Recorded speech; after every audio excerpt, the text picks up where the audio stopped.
ماں باپ کے ساتھ بھلائی کرتے ہو، اگر ان میں سے ایک یا دونوں تمہارے سامنے بڑھاپے کو پہنچ جائیں تو ان کو اف تک نہ کہنا اور نہ انہیں جھڑکنا، اور ان سے بات ادب کے ساتھ کرنا، اور عجز و نیاز سے ان کے آگے جھکے رہو اور ان کے حق میں دعا کرو کہ اے پروردگار، جیسا انہوں نے مجھے بچپن میں شفقت سے پرورش کیا ہے تو بھی ان کے حال پر رحمت فرما، جو کچھ تمہارے دلوں میں ہے تمہارا پروردگار اس سے بخوبی واقف ہے، اگر تم نیک ہوگے تو وہ رجوع لانے والوں کو بخش دینے والا ہے۔ اور رشتہ داروں اور محتاجوں اور مسافروں کو ان کا حق ادا کرو، اور فضول خرچی سے مال نہ اڑاؤ کہ فضول خرچی کرنے والے تو شیطان کے بھائی ہیں، اور شیطان اپنے پروردگار کی نعمتوں کا کفران کرنے والا یعنی ناشکرا ہے۔ اور اگر تم اپنے پروردگار کی رحمت یعنی فراخ دستی کے انتظار میں جس کی تمہیں امید ہو ان مستحقین کی طرف توجہ نہ کر سکو تو ان سے نرمی سے بات کہہ دیا کرو، اور اپنے ہاتھ کو نہ تو گردن سے بندھا ہوا یعنی بہت تنگ کر لو کہ کسی کو کچھ دو ہی نہیں، اور نہ بالکل کھول ہی دو کہ سبھی کچھ دے ڈالو، اور انجام یہ ہو کہ ملامت زدہ اور حسرت زدہ ہو کر بیٹھ جاؤ۔ بے شک تمہارا پروردگار جس کی روزی چاہتا ہے فراخ کر دیتا ہے، اور جس کی روزی چاہتا ہے تنگ کر دیتا ہے، وہ اپنے بندوں سے خبردار ہے اور ان کو دیکھ رہا ہے۔ اور اپنی اولاد کو مفلسی کے خوف سے قتل نہ کرنا، کیونکہ ان کو اور تم کو ہم ہی رزق دیتے ہیں، کچھ شک نہیں کہ ان کا مار ڈالنا بڑا سخت گناہ ہے۔ اور زنا کے پاس بھی نہ جانا کہ وہ بے حیائی ہے اور بری راہ ہے۔ اور جس جاندار کا مارنا اللہ نے حرام کیا ہے اسے قتل نہ کرنا مگر جائز طور پر یعنی بفتوائے شریعت، اور جو شخص ظلم سے قتل کیا جائے ہم نے اس کے وارث کو اختیار دیا ہے کہ ظالم قاتل سے بدلہ لے، تو اس کو چاہیے کہ قتل کے قصاص میں زیادتی نہ کرے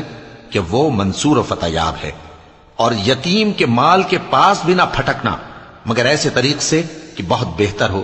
یہاں تک کہ وہ جوانی کو پہنچ جائے، اور عہد کو پورا کرو کہ عہد کے بارے میں ضرور پرسش ہوگی، اور جب کوئی چیز ناپ کر دینے لگو تو پیمانہ پورا بھرا کرو، اور جب تول کر دو تو ترازو سیدھی رکھ کر تولا کرو، یہ بہت اچھی بات اور انجام کے لحاظ سے بھی بہت بہتر ہے۔ اور اے بندے، جس چیز کا تجھے علم نہیں اس کے پیچھے نہ پڑ کہ کان اور آنکھ اور دل ان سب اعضاء کے بارے میں ضرور باز پرس ہوگی۔ اور زمین پر اکڑ کر اور تن کر مت چل کہ تو زمین کو پھاڑ تو نہیں ڈالے گا اور نہ لمبا ہو کر پہاڑوں کی چوٹی تک پہنچ جائے گا۔ ان سب عادتوں کی برائی تیرے پروردگار کے نزدیک بہت ناپسند ہے۔ اے پیغمبر، یہ ان ہدایتوں میں سے ہیں جو اللہ نے حکمت کی باتیں تمہاری طرف وحی کی ہیں، اور اللہ کے ساتھ کوئی اور معبود نہ بنانا کہ ایسا کرنے سے ملامت زدہ اور راندہ درگاہ بنا کر جہنم میں ڈال دیے جاؤ گے۔ مشرکو، کیا تمہارے پروردگار نے تم کو تو لڑکے دیے اور اپنے لیے فرشتوں کو بیٹیاں بنایا؟ کچھ شک نہیں کہ یہ تم بڑی نامعقول بات کہتے ہو، اور ہم نے اس قرآن میں طرح طرح کی باتیں بیان کی ہیں تاکہ لوگ نصیحت حاصل کریں، مگر وہ اس سے اور بدک جاتی ہیں۔ کہہ دو کہ اگر اللہ کے ساتھ اور معبود ہوتے جیسا کہ یہ کہتے ہیں تو وہ ضرور عرش والے کی طرف لڑنے بھیڑنے کے لیے رستہ نکالتے، وہ پاک ہے، اور جو کچھ یہ بکواس کرتے ہیں اس سے اس کا رتبہ بہت عالی ہے۔ ساتوں آسمان اور زمین اور جو لوگ ان میں ہیں سب اسی کی تسبیح کرتے ہیں، اور مخلوقات میں سے کوئی چیز نہیں مگر اس کی تعریف کے ساتھ تسبیح کرتی ہے، لیکن تم ان کی تسبیح کو نہیں سمجھتے۔ بے شک وہ بردبار ہے، غفار ہے۔ اور اے نبی،